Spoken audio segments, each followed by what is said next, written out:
Nancy Kay with the League of Women Voters of Humboldt County. In November, Eureka voters will decide whether to begin using ranked choice voting for its citywide elections. What is ranked choice voting? Ranked choice voting is an electoral system in which voters can rank candidates in order of preference. It's also been called instant runoff voting. In much of the United States, a plurality, not a majority, of the votes grant a win. In some jurisdictions, such as Humboldt County, a majority of votes is required. And in multi-candidate elections, this can lead to a runoff election.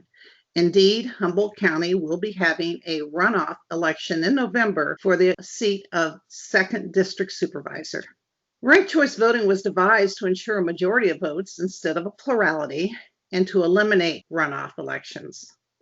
Let's look at a description of how ranked choice voting works in a multi-candidate election. So what is ranked choice voting? In most parts of the United States, voters select a single candidate for each position on their ballot, and the candidate with the most votes wins.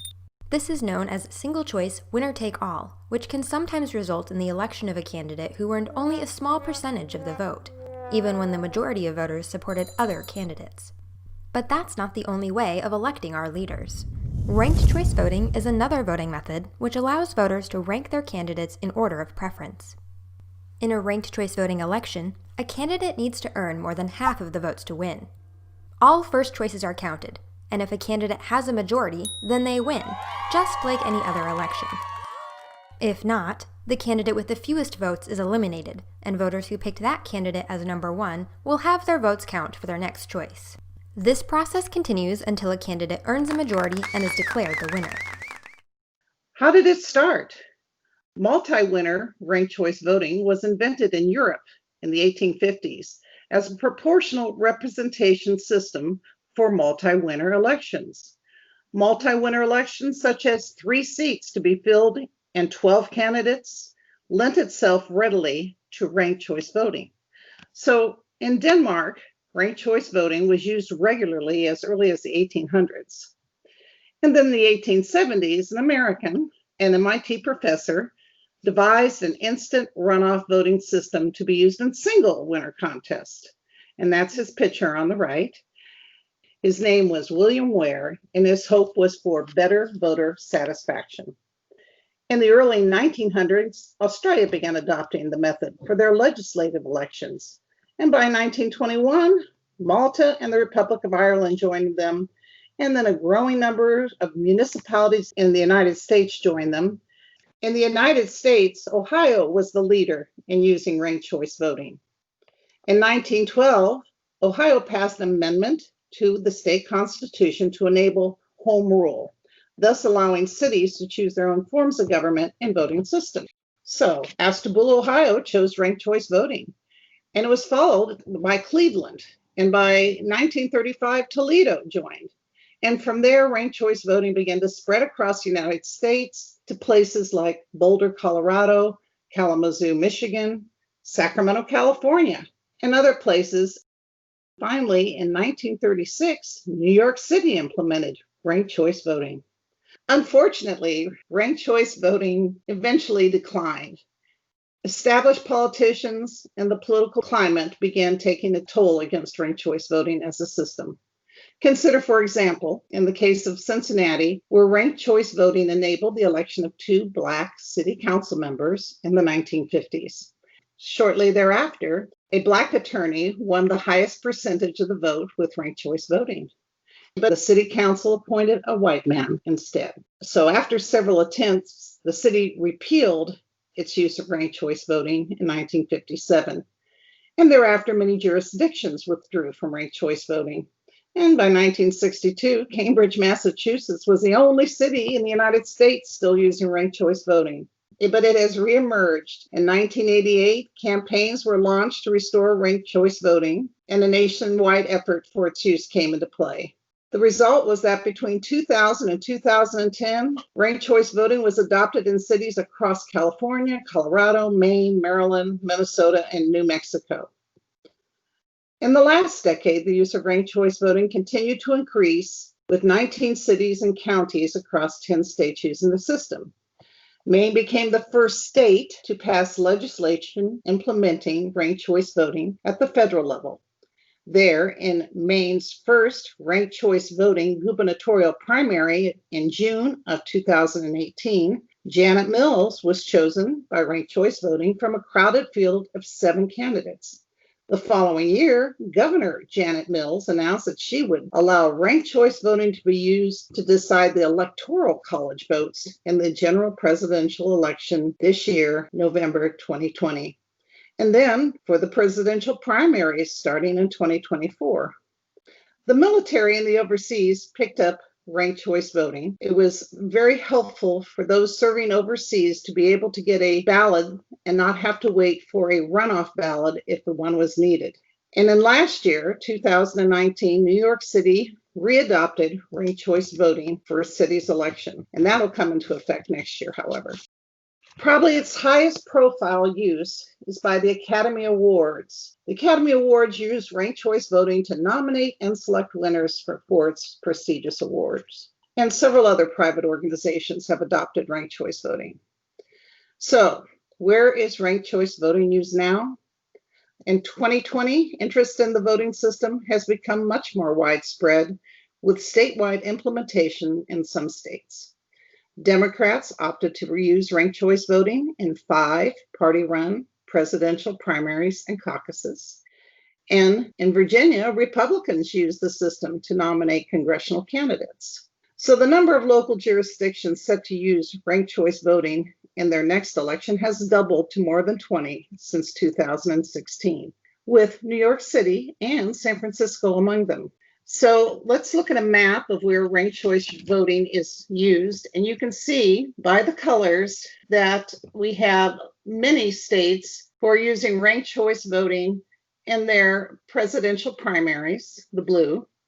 And ranked choice voting is used in Maine exclusively and statewide. But you can also see Texas will use it for party elections, and there are other uses, but it is growing across the United States.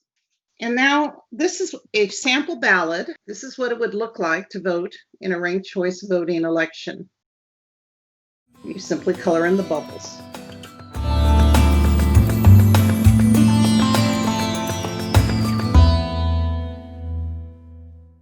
Proponents of ranked choice voting say that it promotes majority support.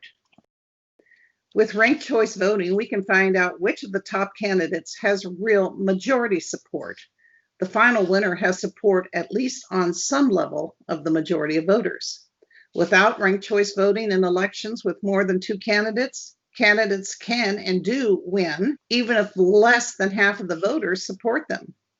It can promote voter turnout. Ranked choice voting allows voters to feel that their opinion is still taken into consideration and makes them think a little more about their choices. Voters are often reluctant to vote for the lesser of 2 evils, or they are reluctant to vote because their favorite candidate is not likely to win, so they often do not vote at all. Ranked choice voting can discourage negative campaigning. Voters in ranked choice voting cities report more positive campaigning and greater satisfaction with their elections. Single winner plurality elections foster costly, negative, mudslinging campaigning. Too often, candidates in plurality elections win by attacking their opponent instead of sharing their positive vision with voters. This can lead to increasingly toxic and polarizing campaigns. Ranked choice voting can diffuse some political tensions. With ranked choice voting, candidates are also competing for that second choice vote, and they're looking for that vote from their opponent's supporters, which lessens the incentive to run a negative campaign. Ranked choice voting provides more choice for voters. Voters can vote for the candidate they truly feel is best without concern about the spoiler effect. Ranked choice voting allows more than 2 candidates to compete without fear of splitting that vote among like-minded individuals. Often, to avoid splitting the vote, efforts are taken to limit the number of candidates who compete. Candidates are sometimes pressured to stay out of the race for fear of splitting the vote with another similar candidate. Ranked choice voting can save money when replacing primaries and runoffs of elections requiring a majority. With ranked choice voting, the results of an election can be obtained with one ballot. In primary elections, systems that do not include these instant and automatic runoff elections create longer and more expensive campaign seasons. And the runoff elections, many local offices are elected in 2 rounds of elections if there is no majority, and if the runoff election takes place on a day other than the general election day, it often suffers from weak and unrepresentative turnout. In Humboldt County, we are having a runoff election in November for the 2nd county supervisor. Luckily, this runoff election is being held on a general election day. Ranked choice voting can save the jurisdiction lots of money, the entire cost of the second election, while helping promote majority rule and civil campaigning. Ranked choice voting can promote the representation of historically underrepresented groups. It allows diverse groups of voters to elect candidates of choice. This promotes diversity of political viewpoint, as well as diversity of candidate background and demographics. This also frees voters from worrying about whether their vote will count, and they can vote for someone who typically would not likely win.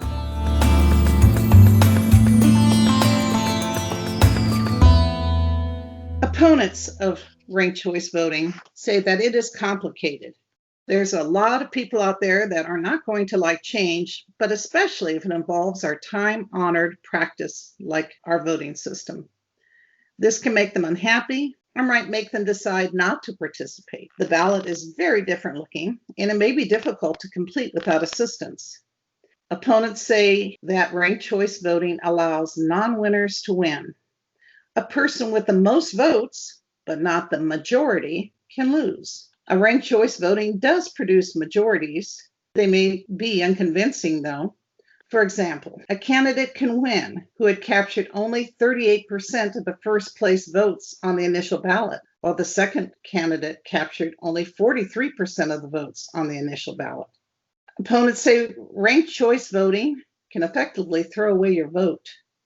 Say there are 5 candidates running, and the individual voter ranks only 3 of them, and all 3 are eliminated prior to the last round. As a result, none of the votes would have gone to the winning candidates or the runner-up. In effect, their ballot doesn't figure in the outcome at all. And this may sound like a marginal problem, but its effect can be substantial. There's been studies on ranked choice voting, and none of the ranked choice voting elections studied produced an elimination rate lower than 9.6%. The ballots and the counting of the ballots will be more expensive. New and expensive computer systems will be needed, or labor-intensive hand counting with risk of error will be needed. Ranked choice voting ignores issue-driven ideology.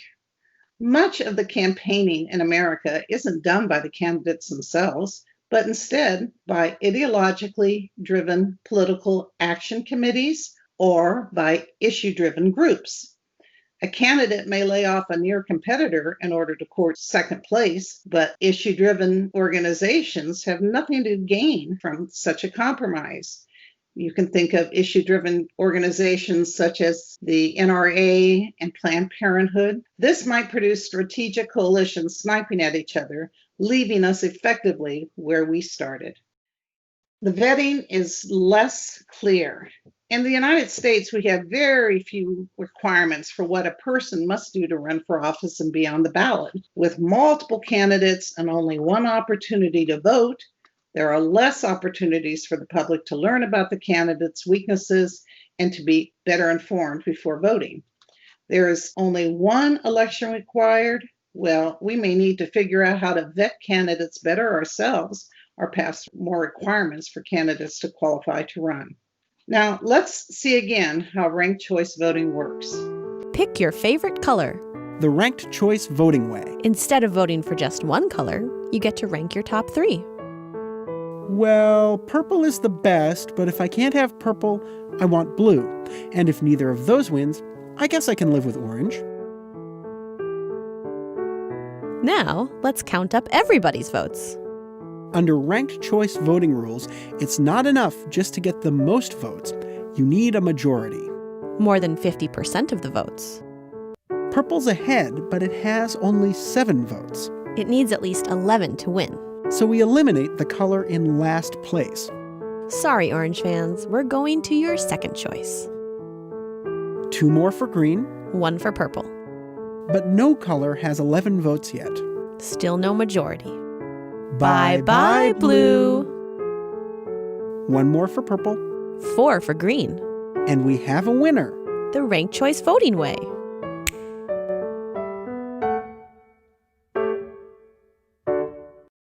So, what do you think?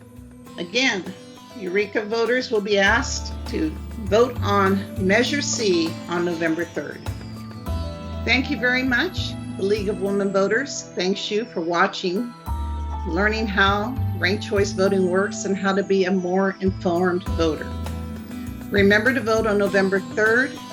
Help make democracy work. Thank you.